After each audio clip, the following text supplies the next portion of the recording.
Welcome to this week's episode 2 of the Corde Snell show. I almost said a totally different show. Damn. Last week was the what do you call it? The preamble or the starter of the kick? The starter pack. Yes, this is the starter pack.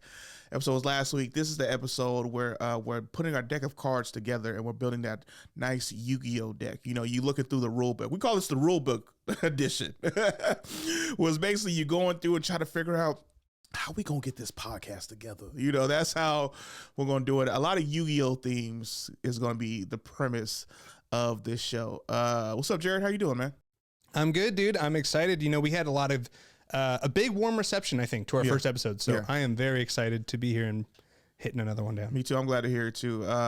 More interesting stuff has been happening in the news. Cat Williams interview. Last time I checked, it was sitting at 43 million views, which is like, goddamn. He has honestly the interview of the year so far, starting out with a banger. It reminds me of, like, every year is always like some new interview. It reminds me of the Soulja Boy interview that was on the Breakfast Club. Drake, we're talking about Drake. Did you guys see that? Hell yeah! And then with the Gucci headband, that one was hilarious because that podcast, or not podcast, that interview was an hour long, and it's very hard to watch interviews that are that long because your interview might be like 20-30 minutes, or if it's like on 60-minute one, it's broken down to 60 minutes, but it's like commercials in between, so it gets up to like maybe 40 minutes really. But then to watch it 2 hour and 46 minutes is basically just 3 hours. That's you know what? That's the same length of Infinity War.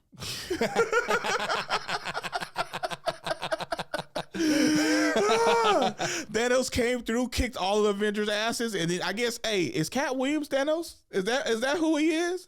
He had to use all his Infinity Stones to come out here and kick everybody's ass with that shit, yo. That's what Cat Williams is. Cat Williams is the Thanos of the comedy world, yo. You don't have Infinity Stones in this multiverse or any multiverse. He didn't get into the multiverse yet, but hey, Cat Williams is Thanos. He could be Kang. He got he got other variants out there kicking people's asses and shit like that. This is dope as hell. But this week that happened, Jo Koy monologue. Jo Koy hosted not the Oscars. What did he host? Golden Globes. Okay, real quick. I'm not gonna lie. I don't pay attention to a lot of I'm not gonna say I don't pay attention. I don't know a lot of these white people award shows. Okay, I'm gonna be honest, because there's the Critics' Choice, there's the Golden Globes. I always thought the Golden Globes and the Oscars was the same damn thing. I didn't know they were different. There's the Grammys, but then there's like another. Actually, I used to think the Grammys and the Oscars were the same thing. Basically. Oh wait, no. So Grammys are for music, though. Grammys for music, I know specifically. But the Oscars, the Academy Awards, is that the same thing? I think so. Okay. I always weird because like the 10th annual, the 17th annual Academy Awards. I'm like, okay, when the Oscars coming? Also called the Oscars. That has always confused me. He hosted the People's Choice. Is that the award show that he hosted? Real quick. He did the Golden Globe. He did the Golden. Okay, see, there too many shit. Golden Globes, People's Choice, Academy Awards, Oscars, which might be the same two things. All right. They are. See, that is confusing. That is, and as a guy who doesn't watch a ton of these award shows, because since BET award shows ain't been the same, you know, I don't watch a lot of that kind of stuff. I did watch the Grammys because we always tune in to see which rappers got snubbed and didn't win Album of the Year or Best Song of the Year. Like I remember when Kanye, but that was at the VMAs, Video Music Awards, walked up there and he said, Taylor Swift, I give, you cool, but Beyonce had the best video of all time. I'm just saying. And honestly, the Single Ladies, 3 women in black and white video was a lot better choreographed, stuff like that, than Taylor Swift, who was, she wears short shorts, she wears, I'm in the bleacher, kind of. That did not compare at all. And it's funny because like Kanye went downhill from there and everyone's like, how dare he ruin this woman's moment? And ever since then, I think Taylor Swift saw that she can play victim and everyone will take her side. And going back to the monologue with Jo Koy, he started off fire. He started off pretty good, right? He mentioned that he said he only got the job 10 days ago, and then he was working with the writers and he was doing some kind of his own stuff. And I feel like he's probably going off the cuff a little bit, which is sometimes hard. Like if you go off the cuff, it's hard to come back to the jokes that were written and the stuff that you've written as well, because you're kind of like off tilt. You're like, well, which joke do I go back to? Which one kind of do I say?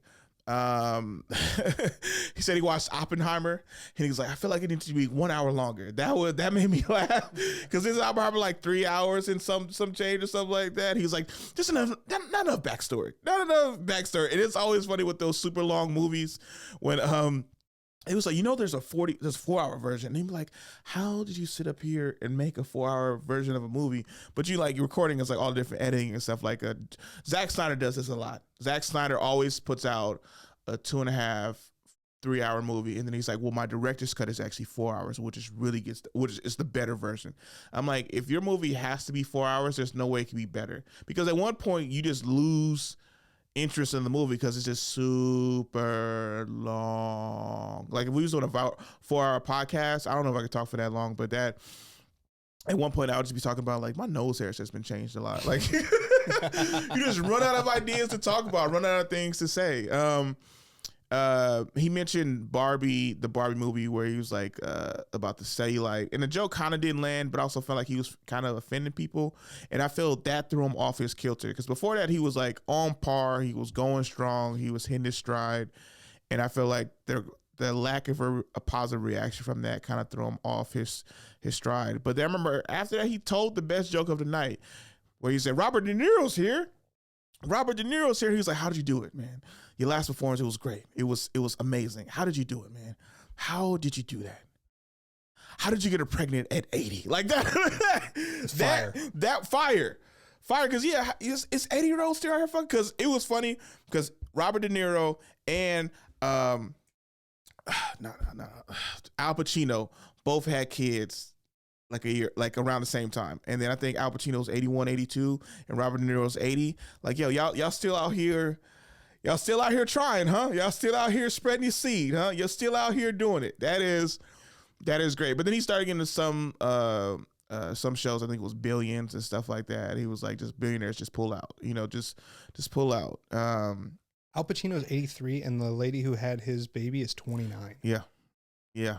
It's a whole person between the two of them. That is a whole grandparent between them. That is a whole grandparent. That is a lot of time, dude. That's insane. That's a lot of time. Okay, what's weirder? Is it weirder when like a 19-year-old dates a guy who's like in a wheelchair, has like has the air in his nose, or is it weirder that Al Pacino was dating a 27-year-old? I feel like I'm more accepting of the lady trying to get her bag. Mm-hmm. I don't know if that's right. They both trying to get their bag. Which one? I'm saying when the girl is a lot younger than the guy. I see what you're saying. I didn't realize I was basically talking about the same thing. Yeah. For some reason, if I look at it from her perspective, I'm like, yeah, she's just trying to Anna Nicole Smith this. Yeah. But when he does it, I was like, dude, just find somebody your own age. No, I'm not saying that. No. Okay, what I'm saying is it weirder the 19-year-old who's dating the 80-year-old, right? Or the 27th-year-old? Like out of the two situations, like Anna Nicole Smith, you mentioned her dude. She was like, he could go for sex for hours, and we're just like, sure he can, right? Or the fact that the 27-year-old having Al Pacino's kid, because I feel like the 27-year-old, right? Like this is a relationship at this point. Like this ain't, like like it's more like, I just really like older guys.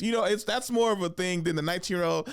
She's like young and dumb. She doesn't really understand. But the 27-year-old, now she's trying to be with him for the rest of his life, I guess. Like I don't know the two. I think that's what I was trying to get at. I see what you're saying. Yeah. Now. Okay, the difference between the two ages and where they're at. Yeah. In their the woman at what the two like.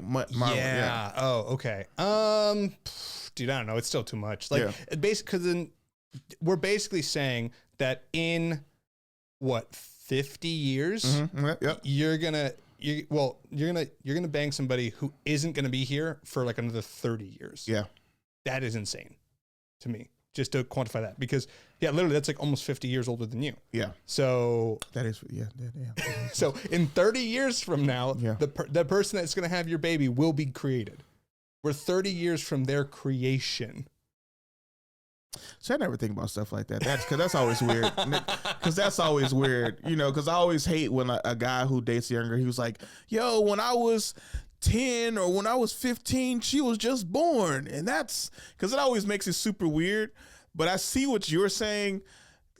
Not even a thought yet. Not even a thought yet. Not even a thought. But then for me, I look at it like this. Like, so you said in 40 years, the person will be created or something like that. Or basically, I'm saying if I have a kid at 70 and I'm going to have no kids before, it was like my sperm's still working. It finally worked. Like, it finally worked. Like, imagine being 73 and you've had your first 3 kids. Like, I had one kid at 73. I had another kid at 74. And my next kid at 75. I don't know where my young swimmers was going in my 60s, 50s, 40s, 30s, and 20s, but these 7-year-old sperm is still kicking. Like, I don't know why these are the OGs, these OG sperm out here kicking it. I don't know. You're creating an orphan factory. Yeah.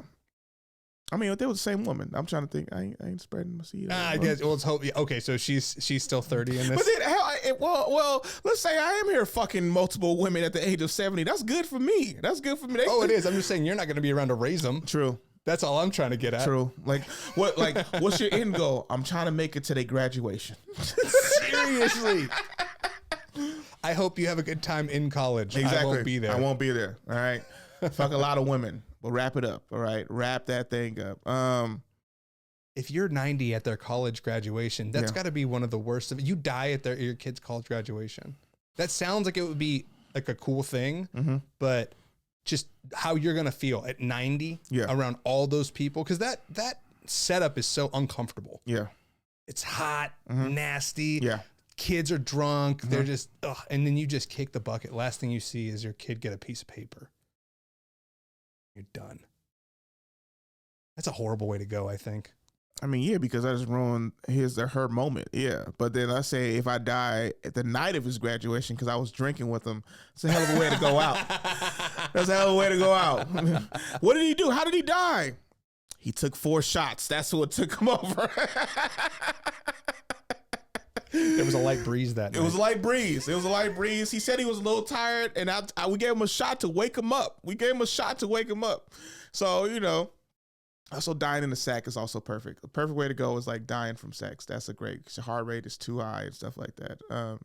But back to the monologue. Back to Jo Koy. We kind of got off topic for a little bit. Back to Jo Koy hosting. What is it again? The Golden Globes. Golden Globes. I keep thinking People's Choice. I don't know why I keep thinking People's Choice. What's one of the 7 or 18 hosting things that's available right now before the Oscars finally happen? So he hosted the Golden Globes. He got the job 10 days before it. You know what this with seeing him struggle or people saying it's not that good. I don't like the fact that people are saying that he's not funny, because if you ever been to a Jo Koy show, if you've seen Jo Koy, that man is hilarious. That man is phenomenal. Also, super sweet dude. I met him, I think it was in 2018. I was in Santa Barbara at the time, and he was doing a casino out there. Some of the funniest jokes I've ever heard. And not only that, after I did the meet and greet, because I was supposed to bring a girl there, she didn't want to come, and the price for the meet and greet was the amount I was going to spend on her ticket. So I was like, fuck it, I'm doing a meet and greet. And it was just like me and like 15 other people. He seemed hella genuine. He wanted to take a photo. He was like, he took one photo. He was like, no, let's retake that. That's the one that's gonna get the clicks on the gram. That's the one that'll get the chicks. Like, oh, you know him? Yeah, just say yeah. And then I remember I told him I'm a comic too. He told me, "Hey, send me a tape, or send me a clip." And I had no clips, no tapes at the time. It was just like shit from open mics. And I was like, I am not about to send him an open mic audition or whatever hopefully to see Jo Koy and help him get a reaction. And it's funny because I think at the time, he only had like 130,000 followers, or maybe under 200. And it's funny, I was messaging the guy and he would get back to me. He asked me for my address, he asked me for my location, and he kept sending out merch for me to wear. None of it fit because I was big, but it was the fact that he kept sending out. But I wore his JK, which is Jo Koy hat, I think honestly for 2 years, because it was so genuine that he sent it out. No charge. He didn't charge me for it. It was hella dope, and it was like a connection that I wish I could have kept, where something could have came out of it. But that will always stick in my heart, because I'm just like, dude, this dude is actually genuine. And he talks about it on podcasts when he started to sell out more, and because I feel like he always sold out like a show here or there, but then he's doing like huge arenas in like I think Hawaii. He sold out like I think it was 35,000 seats, or start doing like theaters more on the regular, and it's ridiculous to see how big he is now, and then to see all of that come down to where he's hosting the Golden Globes and people saying that he's not funny. I'm like, you ain't following Jo Koy. You haven't been following that man. It's hilarious. It's one of the best. And what it shows to me is that even the greats can struggle hosting. You can struggle when you don't have enough time to prepare, when you have a lot of time to crunch. You wrote jokes and you have writers to write jokes, stuff like that. So it shows to me that this comedy game is hard, yo. This comedy game is super hard, and you can't take it for granted. And it's a huge time and a huge event because I can get why he took the job, because, all right, Jo Koy wants to do movies. Probably he should be doing movies. He sells out every fucking time now. I remember one time, I forget how long ago it was, but I think he did 8 to 10 shows at the San Jose Improv. Sold them all out. He kept adding them. I think he had a weekend he posted. It was like Friday, Saturday, Sunday. Those all sold out. So he added, I think, a second show, because you usually only do one show on Sunday. Probably added a second show. I think he added a third show to Saturday. I don't know if you could do a third show on Friday because, still work day. So he added Thursday and Wednesday shows. Those sold out. So then he had to do 2 more for Wednesday and Thursday. And then he added a Tuesday show. And then that sold out. And he was like, okay, we can't do no more. It's a lot of shows. A lot of shows. Tuesday, Wednesday, Thursday, Friday, Saturday, Sunday. It sounds like commercials. Sunday, that commercial. And he sold all that out. And I think this was like I want to say it was 2016, 2017. Because I believe because he's from Daly City. So he has a lot of Filipino support out there, a lot of Asian support. So they all came out, bought a ton of tickets, which is huge, which is dope. And he probably took the hosting gig at the Golden Globes to try to be in front of Hollywood people, to try to cross over, to try to be in the rooms of movie stars, which he was. And people attacked him and tried to say it wasn't funny. He had some lulls in it. I think the preparation time, it wasn't enough. It wasn't enough to fully go in and really look at some stuff. But then also people saying he's rude. He was attacking women. And I was like, yo, man, what? It was a comedian's job to roast people. Because I watched that. I watched this monologue twice. And then I watched Ricky Gervais last year. And he was going in on everybody. He was saying the Epstein thing. Epstein died, or he was like, Epstein didn't die or something like that. And people was like, oh, he was like, shut up. I know he was your friend. And the media got laughs. And it's funny because it's one of those things where Ricky Gervais has been going in on people for 5 years. He was like, he's like 5th time. He keeps mentioning it's my 5th time doing it. They don't care. And neither do I. And he just built up the persona of, I don't care. I don't want to be here. I'm going to go in on every single last one of you.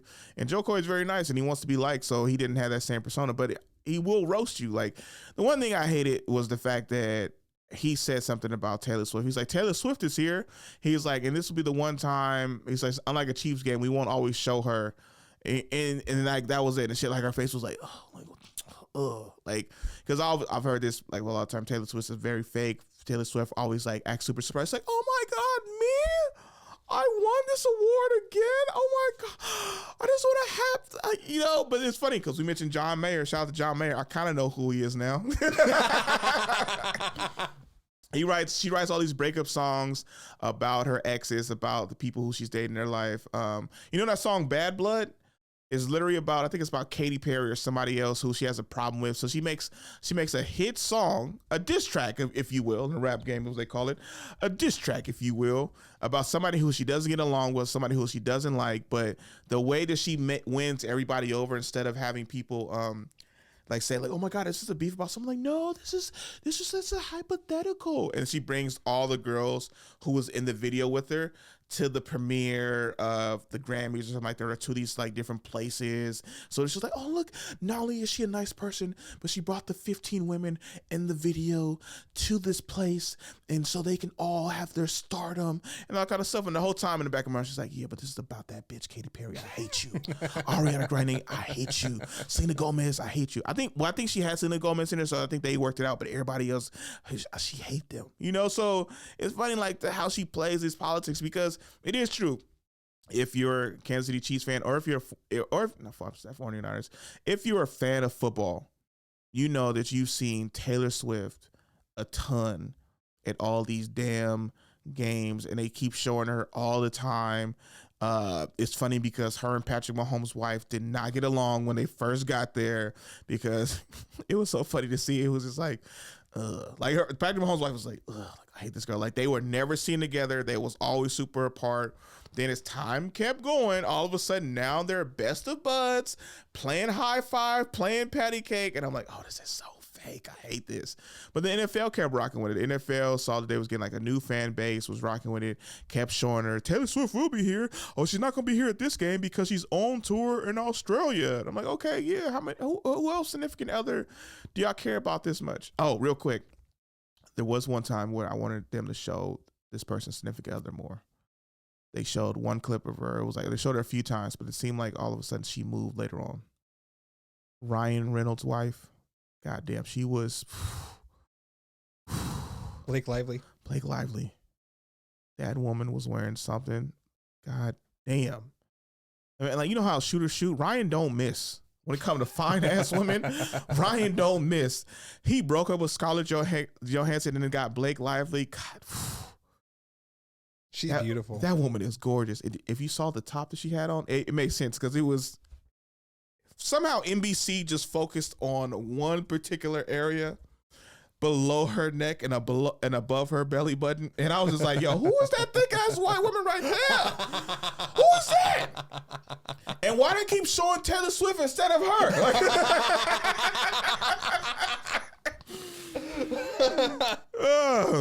And then next thing I know, that woman was moved. It was no longer in the camera. And I was mad because they kept showing Taylor Swift and she was nowhere near to be found. And then I saw her up next to a dude. I was like, who's that? And they said, Ryan Reynolds is here. And I was like, oh, and then with his wife, Blake Lively. And I was like, oh, damn, he got a fine ass wife. That woman gorgeous right there. That woman is nice. And that goes back to Travis Kelce, who had been dating a lot of sisters before. And a lot of sisters in the black community was upset that he started dating Taylor Swift, not because that he left a black woman for a white woman, which that's kind of part of the thing, but also Taylor Swift ain't that attractive. Let's be honest. I don't find Taylor Swift that attractive. I never did. I didn't. I remember I thought she was cute in her first video of the She Wears Short Shorts, I'm in the bleachers and all that kind of stuff. She looks like, I keep messing this song up. I mean, it was her first song, which came out in 2008. I know you laughing, Jared, but this is what happened. She looked very cute as a nerd. And then when she showed what she really looked like, and I was like, ooh, probably should just stay like it's the cute little nerd kind of a person. That's just me though. Jared, what is your thoughts on Taylor Swift? Do you find her hot? Do you find her attractive? Okay, do you find her hot? Do you find her like okay? And then she's cute. Like, what would you rank her? So real quick, I'll do some exposition here. So the song you're talking about is "You Belong with Me," came out in 2009. Yep. And yeah, I've never been particularly attracted to her. She's not ugly, but she's not anyone I would pass second glance at. You know what makes her ugly? So this is why I hate sometimes. Okay, because I'm not saying that she's ugly, but usually no, because this is what happens, right? Usually if she's like not super fine, she's like okay, she's like cool, like she's kind of cute, right? But then when people start saying, "Oh my God, Taylor Swift is so fine," that's immediately where I jump on the no, she's not, she's fucking ugly, which is actually a lie.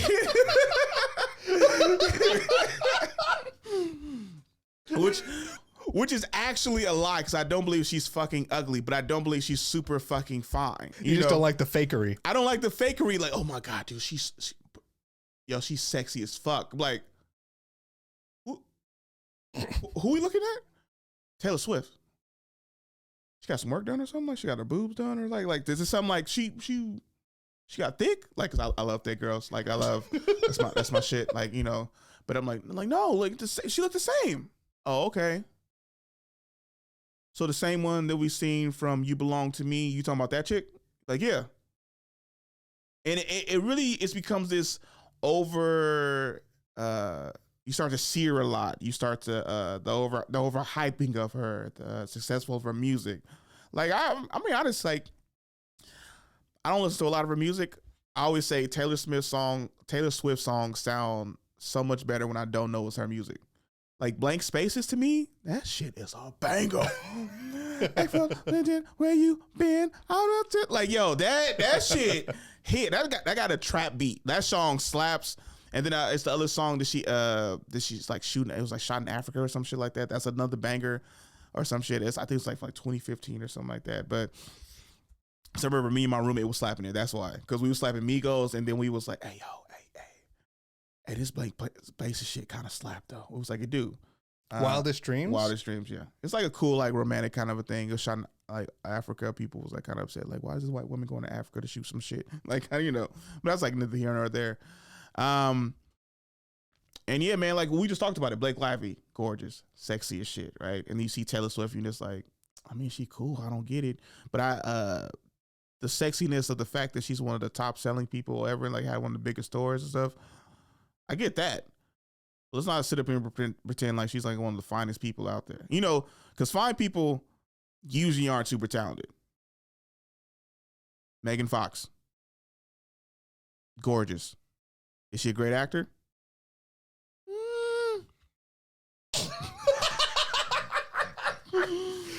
I watch a lot of Megan Fox, dude, and I hate some of her movies because she does this quiet whisper thing when she's talking to people, where like she's like talking like this, like normally, and then all of a sudden she just starts to whisper in the mic, and then starts to talk like this, and then I'm watching a movie. I was like, Megan, will you speak the fuck up?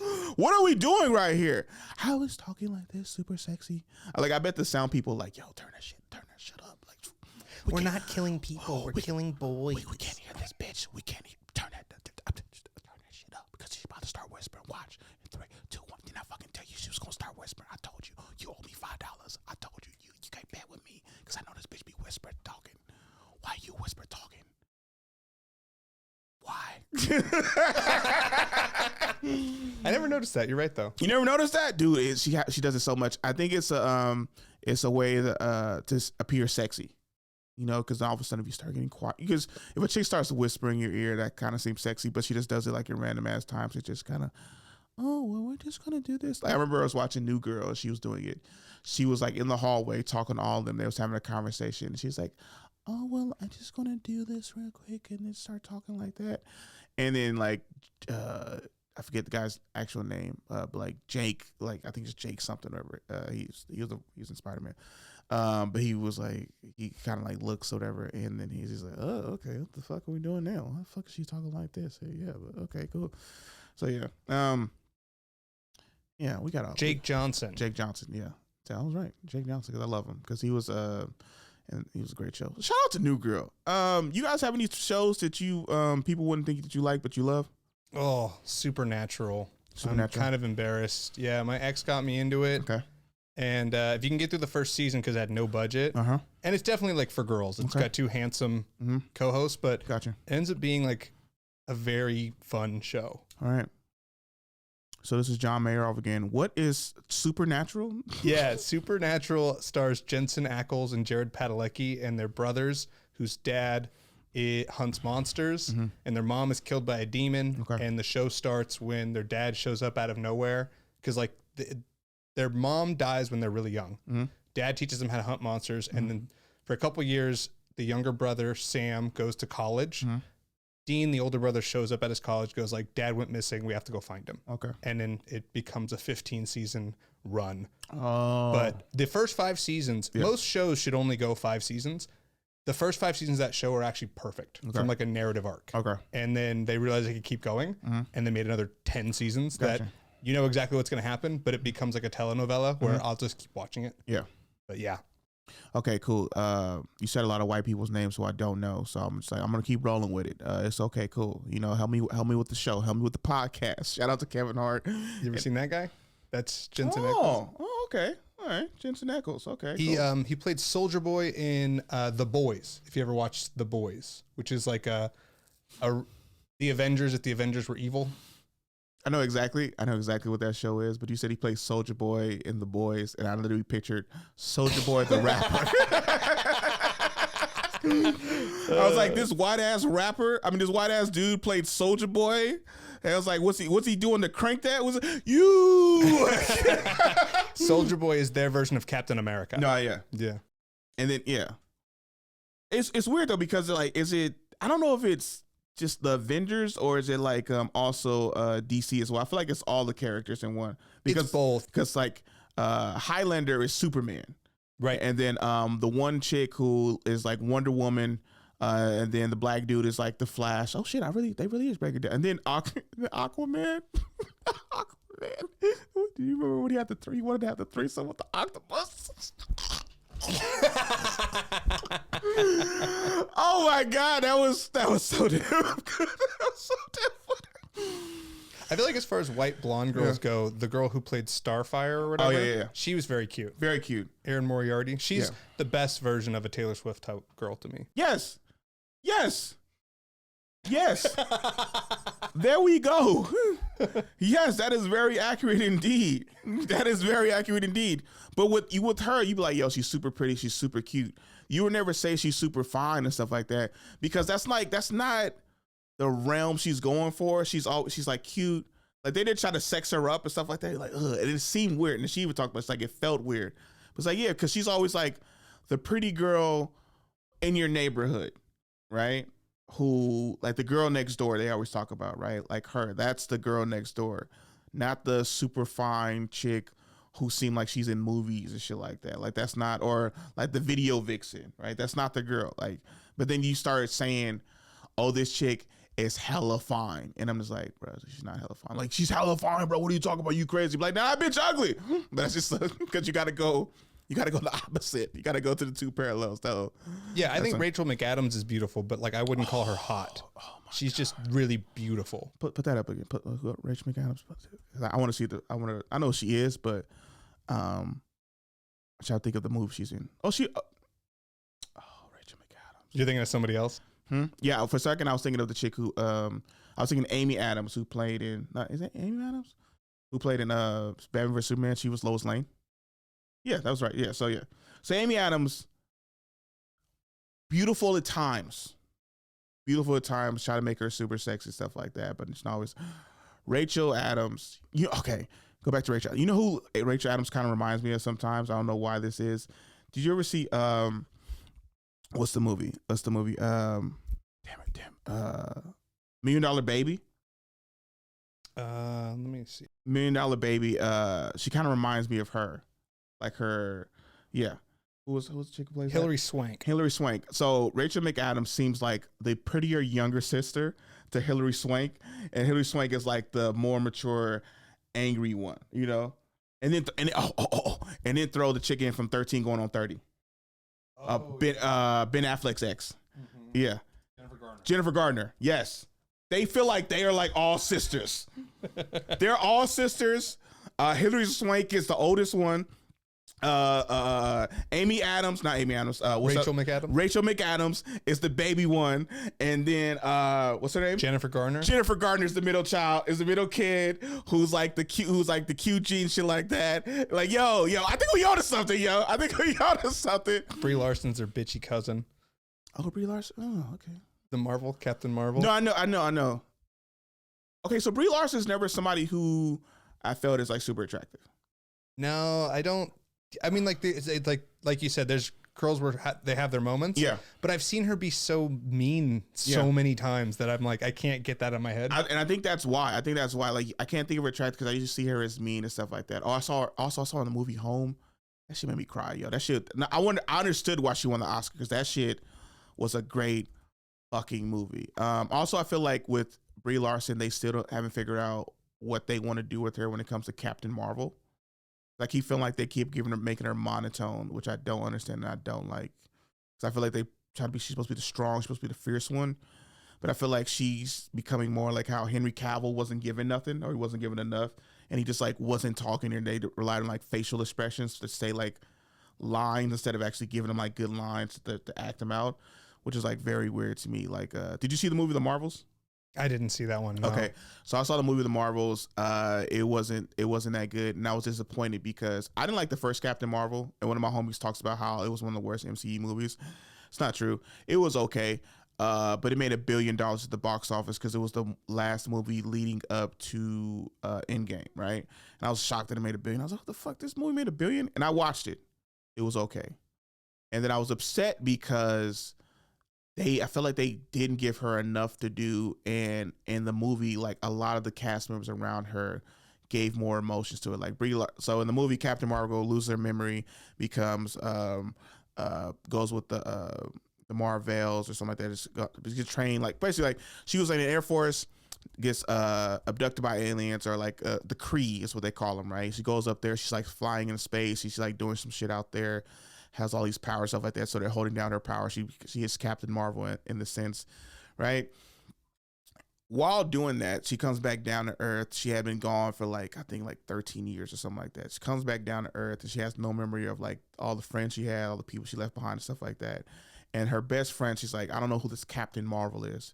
To me, you're Carol Summers. Yeah, that's the woman who I flown with, the person, like, I don't know who this person is, right? And then her friend is giving all this emotion, like crying and stuff like that. And then you see like Brie Larson just staring at her.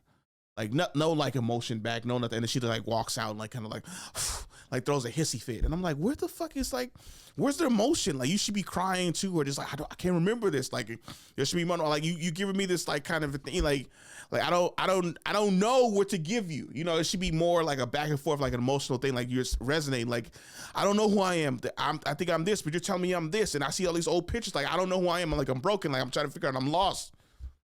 Nope. Storm's out. Hissy fit. It was super weird. I was like, what the fuck was that? So fast forward to the Marvels. I'm watching it, and it's Brie Larson as Captain Marvel. It's Monica Rambeau as which is like basically like in the comics was like the Black Captain Marvel, and then it's Miss Marvel played by, I forget the character's name, and it's like this team up movie. And I remember going into it, I was watching it, and I was like, I feel like this is kind of rushed. Because usually team up movies is usually like the third movie, right? Mm-hmm. You get the first movie, and like you got the enemy. The second movie, okay, now we established some of stuff like that. And now usually the third movie, we bring in a bunch of people because also you have to fight like a big badass, right? And then they fought this one villain who wasn't great and kind of got killed off kind of quickly too, or like she wasn't. It's like, you know, Marvel like weak villain and stuff. And I was just like, there should have been another movie before this, because they were referencing other stuff that happened in between the time too, because the original Captain Marvel took place in the 90s, and then her second movie takes place in like modern day. So I feel like we needed a movie in between to catch it up. Like, what have you been doing post Endgame? You come down, she made a badass appearance in Endgame, comes down, fucking destroy Thanos' ship. He's trying to hit her and shit like that. He headbutts her. She don't flinch. Captain Marvel don't flinch. That shit was a dope ass moment, like, right? But then like, okay, after that, what happened? Like, you doing all this other kind of stuff, you still find like, I still don't know you. Like, we met you in one movie. You got this brief appearance in Endgame, and then now you teaming up with all these other people. And then if you watch a lot of the Marvel shows, you got to see that you meet the other two, Monica Rambeau and Miss Marvel. But it's still like you kind of needed something else to kind of flush out more, to get to know them more in like the big movie scene. But yeah, that was something. I don't know how we got here. I don't know, but I think it's hard, going back because you mentioned Henry Cavill. I think it's so hard to play a character like Superman or Captain Marvel, because they're so overpowered. Yeah. That like, yeah, I don't know. It just, to your point, it's so hard to, like, a character that's invincible. Yeah. How are you gonna do anything with them? And then also just Brie Larson, I don't know, I didn't like her performance in those. By then, okay, you show her, again, not flinching at Thanos. Yeah. Whatever bad guy she has to fight, theoretically has to be stronger than Thanos if it's going to make her nervous. Yeah. So it just sets the bar too high, I think. Well, so, okay, so with that, okay, so Superman, right? People always hate Superman. They love Batman because Batman like is like super smart, can like defeat any enemy and shit like that. So I don't like Superman because it's, like I always say, like you're punching somebody who can't, like, he's super powerful, super, like, you know.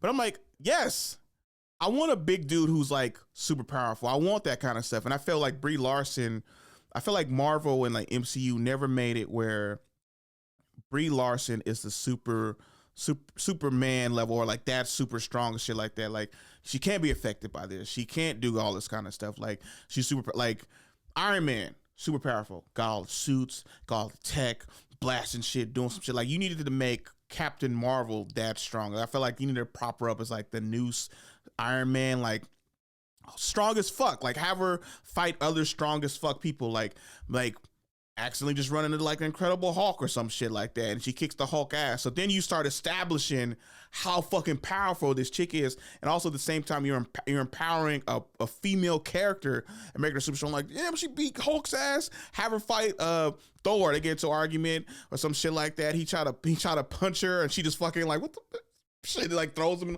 And then it's like little shit where you just say like, this is the new captain or this new person on the Avengers, and it's just showing how powerful this woman is and empowering a woman character. And now it's kind of like, okay, now let's see how she deals with that, but also deal with like how she abandoned people, because that was some of the theme, like why she never came back. And it was like this weird thing between her and Monica Rambeau, because Monica Rambeau was like the daughter of the woman she left. So like Lashana, whatever, the friend who said like, I don't know who this Captain Marvel is. So basically her daughter in the 90s grew up and now is this full ass adult. And it was like this weird friction between them because her mom died during the blip, right? So she came, they never like met again. And then, but like now Monica Rambeau has these powers, and it's just like, yeah, I'd have these powers, I could do this kind of shit. Like, girl, when we saw you last in like WandaVision, you didn't know what you was doing. You just kind of had some shit, like, but now you know how to use your exact same powers. Like, so it was all this like weird disconnects.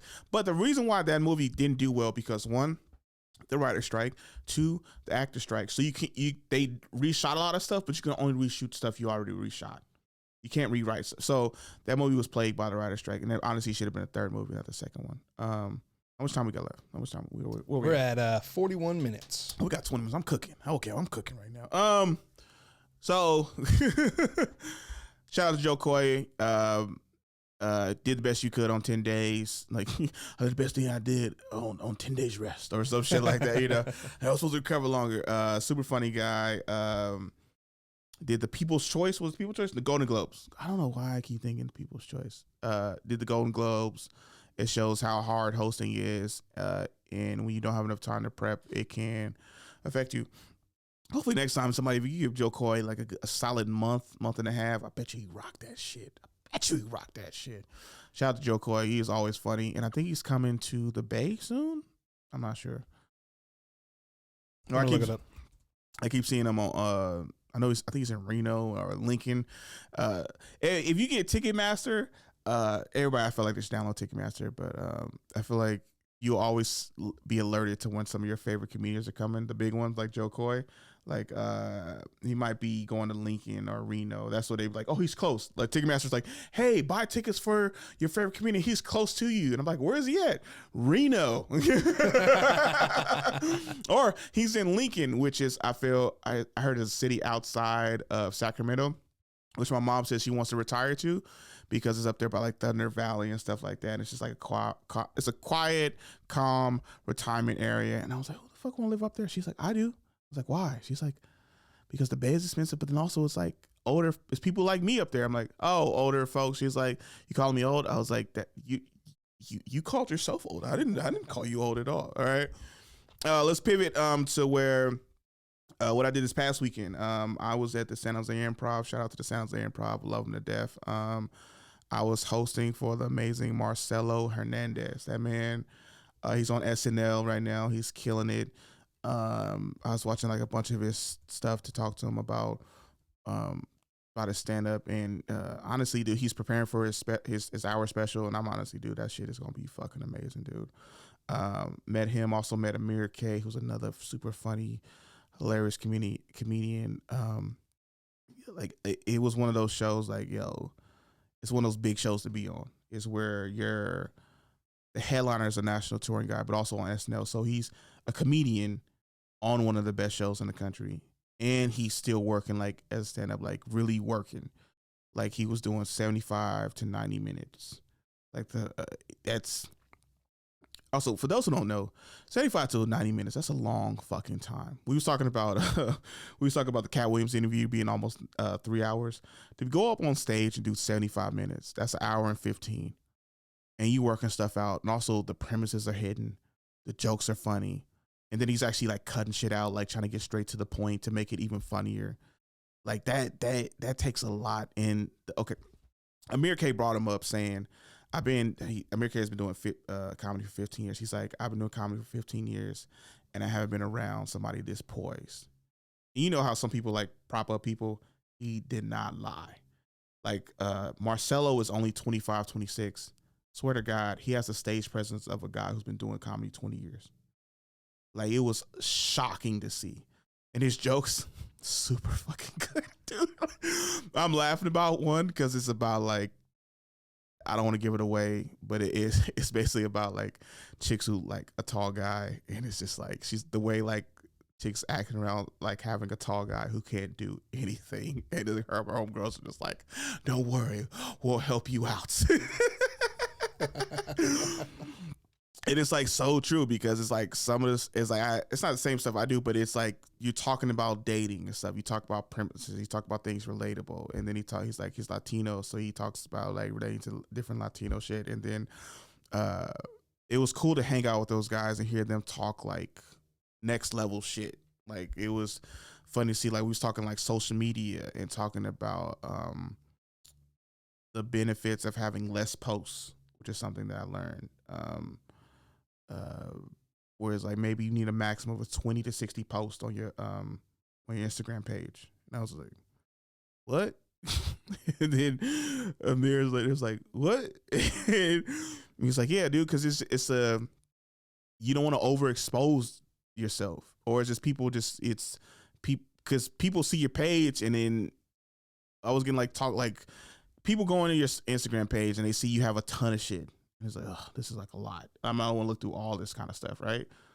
And then he was like, nah, just give them like a sample, a taste, you know, like a Costco.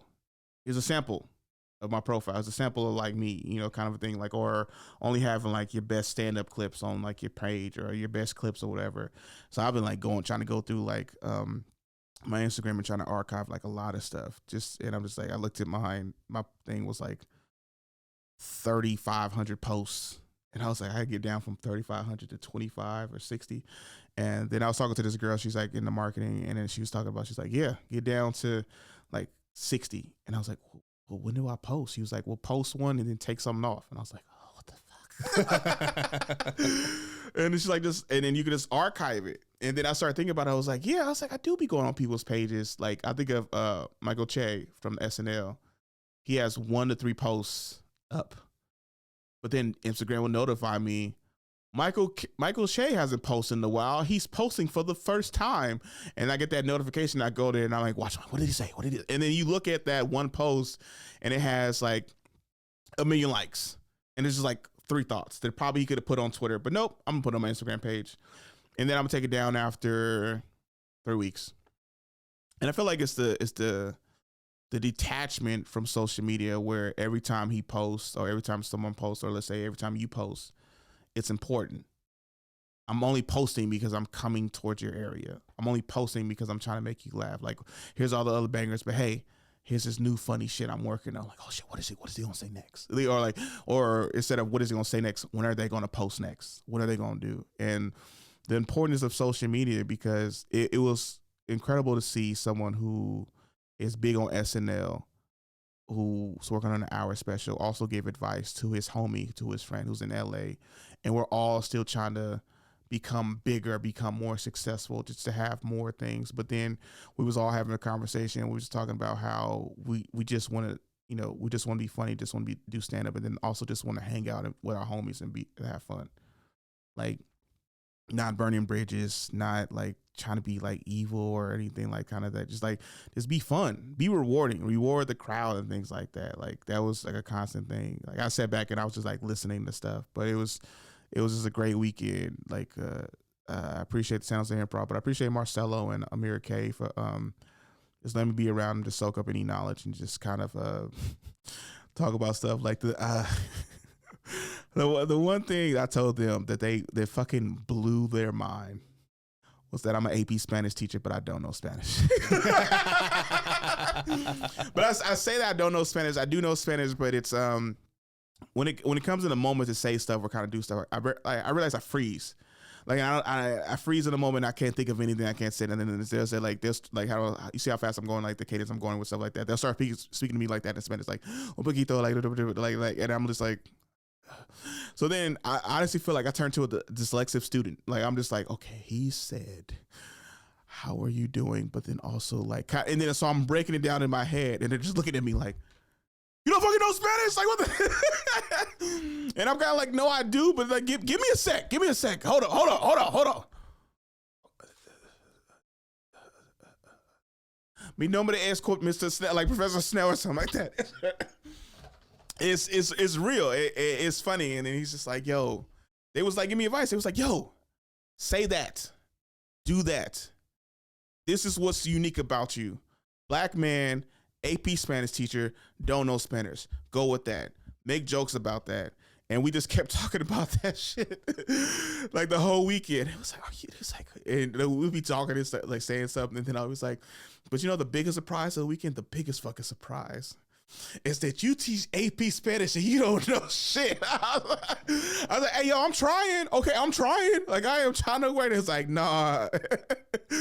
It was super funny. And they would just tell me, like, you're being honest with me. It's like, yo, this is your niche. This is your lane. Just be your true self. This is true to you. And then the last set, we like joking back and forth because we was talking about Cat Williams and how funny it was. And like how we was doubting that he ran a 4.3 or 4.4, but then we saw him run the 4.4 or like online. It was like, this motherfucker might run a 4.4. So we're just like shooting the shit with each other, right? And then it was like, hey, Corde, yo, just work that. I'm an AP Spanish teacher, but I don't know AP Spanish. I mean, I don't know Spanish into your jokes. Do that shit. And I was like, you want me to do it? It's like, yeah, I'm doing it. I said, I'm gonna do it. And I walked out, and then I came back and I was like, I think I gotta grab something. It was like, you gonna do the joke? I said, hell yeah, I'm gonna do this shit, right? Hanging out with them, talking like stuff like that. I had my best set of the night on Saturday, the second show, 9:45 show. Best set of the night. They was like, yo, fucking killed it, dude. That was the best set, dude. Like, Amir K was like, what the fuck I'm talking about? Marcello, he was like, yo, bro. Like, on the way to the stage, he's like, that was the best fucking set of the weekend, dude. That shit was fucking fire. And I set them up, and then shout out to Lily Michelle. That was another comedian from New York. She's staying in Santa Clara. She was on the show. She had a dope set. It was like just fire all night. Because we was just shooting the shit, got comfortable, and then like he was like, bro, bro, you did the leg kick. I was like, I did what? He said, did the leg kick? And I did it again. It's like, no, you did it like another way. I was so in the moment, I didn't know what I did. But I think I was talking about chicks with big foreheads and shit like that. That's like one of my favorite jokes. And then like I pointed them, I did like, it was like hella foreheads up. I was like, yeah, fuck it. I get excited. I kick my leg out. I'm like, fuck yeah. It's like, yeah. It's kind of like when I see like a thick white chick, I'm like, fuck yeah. Like, yo, she got ass, yo. Like, dude, that shit nice. Like, oh shit, what's that? Who's that? That Ryan Gosling wife? Who's that? Like, oh shit. Was that Blake Lively? Oh shit. Oh damn, they showing Taylor Swift. Oh, let's go back to Blake. You know. But yeah, it was the best set of the night. And I'm gonna get that tape from the San Jose Improv. So shout out to Marcello Hernandez. Shout out to Amir K. Two funny as fuck dudes. Marcello also sold out the shows too. Like he had four sold out shows, and Amir K was on it. And also shout out to Amir K. He'll be headlining the San Jose Improv February 7th. Go out to see him. I'm gonna pull up because he's the homie. Also, I just want to see him do an hour because I've been seeing him around on a bunch of different shit. And I'm just like, I want to see this motherfucker's funny as fuck. And then hanging out with him, cool as shit, and still funny as fuck, roasting each other and stuff. But yeah, dope ass weekend, man. I hope more to come. From there, let's keep going and just talking about more funny shit or just more stuff. Real quick, okay, Jared. So we talked about Jo Koy at first. We talked about importance of social media. But we talked about he's hosting the Golden Globes. Would you ever want to host the Golden Globes, the Oscars, the Grammys, or anything like that? Like, what would be what is hosting one of these things big for you? Yeah, I mean, I do it a lot now at the level that I'm at, and I do enjoy it. Mm-hmm. I always tell people my comedic goal is to be the co-host of the Eric Andre show. Okay. That would kind of be, if I did like even just one episode, mm-hmm. guest episode with Eric Andre, I would be like, okay, I'm done. I'm good. Okay. The thing I didn't like about the Golden Globes thing was I feel like that crowd is like doing a set in like Oakland, Berkeley, like just where everyone's got a very particular taste, mm-hmm. and you need to be exactly what they want. Mm-hmm. and you could be very funny, but you cannot have the right type of jokes. So yeah, I'm torn. I would want the exposure, but then also it's like I'd want to have a strong writing team that makes sure, because I don't think I write or find that type of humor. Yeah.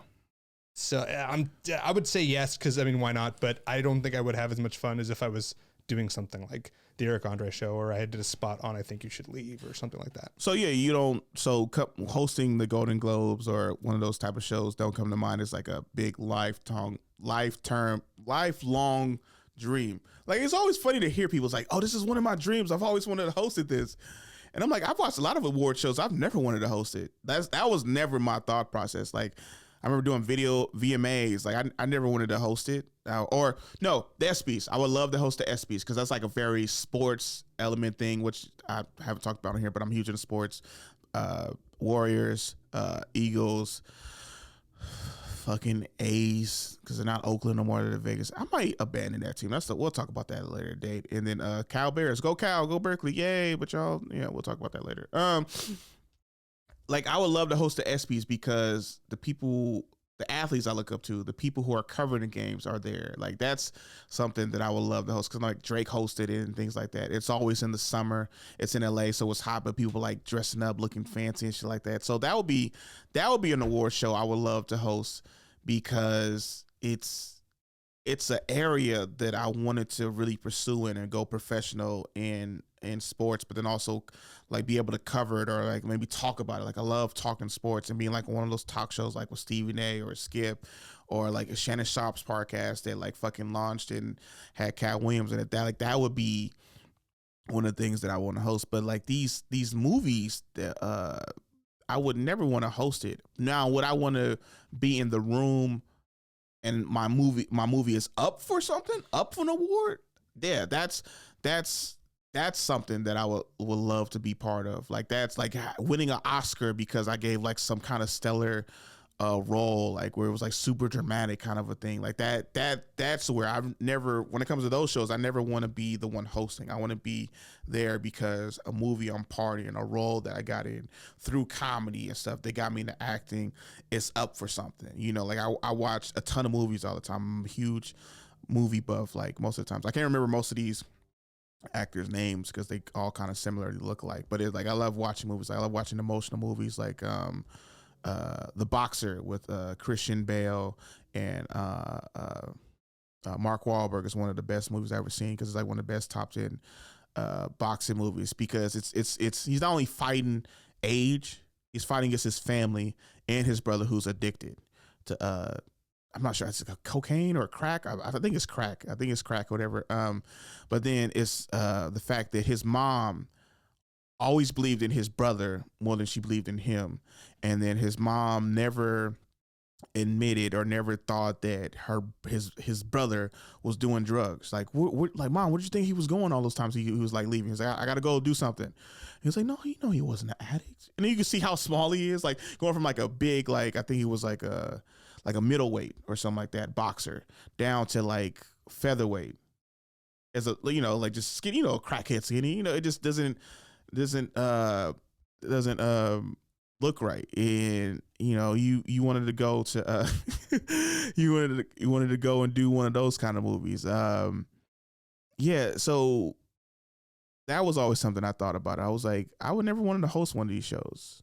That was never one of my dreams. My dreams was always seeing the movies, being in the movies, being part of the movies, and being nominated for my acting role in the movie. If we're being truthful, because I would love to do comedies. I would love to be like a dramatic actor. Like I always wanted to be one of those people who they lost a ton of weight for this role. Like, I would love to do the Star-Lord come up, like, because I'm 300 pounds now, but I don't look it because I'm like, you know, big. But then until you see like the cameras and shit like that, and that's way to my face, whatever.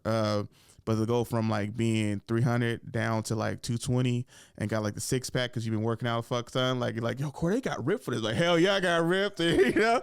Or like, I want to be in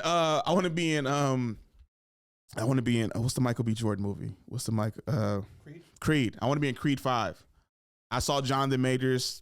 Sorry what happened to him, but I want to be like the next villain. I'm gonna be honest. I'm gonna picture real quick. You know who I want to be if they do this? I want to be Mr. T's son, who comes back to inflict pain and just like, what do you want? Pain. And it ain't going down like last time. I ain't losing. I'm going to kick your ass. I'm going to kick your ass again. You ain't winning this time. I'm sorry about your dad, but my dad lost too. Well, we going to win this thing. This pain's coming. And then win an Oscar for that. Hell yeah. And that's been this week's episode of the Corde Snell podcast. Thanks for everybody for coming. Thanks for everybody for tuning in. Also, real quick, if you're watching this episode right now, please like and subscribe to it. Comment in the comment section of what you thought about either Jo Koy. If you know Marcello Hernandez, go see him. If you know Amir K, go see him. Come to my shows. I'm mostly in the Bay Area, and I'll be dropping the links to where my shows are as well. And if you like this episode and you want to share with your friends, please share it with them. Please let them know that I'm doing a podcast. Please let them know that, oh, I'm terrible and Taylor Swift is sexy as hell. Please let me know if you think Taylor Swift is sexy. Or here's a challenge. Let me know of a chick who you find is cute to pretty, but then people say they're fine as fuck, and it makes you go in the opposite direction, all right?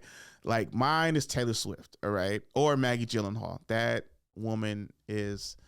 No, we're not going to talk about that, okay? Let me know your opinions on women who people say are fine, but they're really, like, cute, but they're just trying to make them seem like they're the best thing ever, but they not, you know, and then you go the opposite way and you sound like a hater, but you're not. You just being realistic, and they made you go, they went that way, so you went this way, you know, just like how in Rush Hour 2, I got that way and you go this way, but yeah, exactly. And this has been the Corde Snell podcast. On this Corde Snell show, aka my podcast.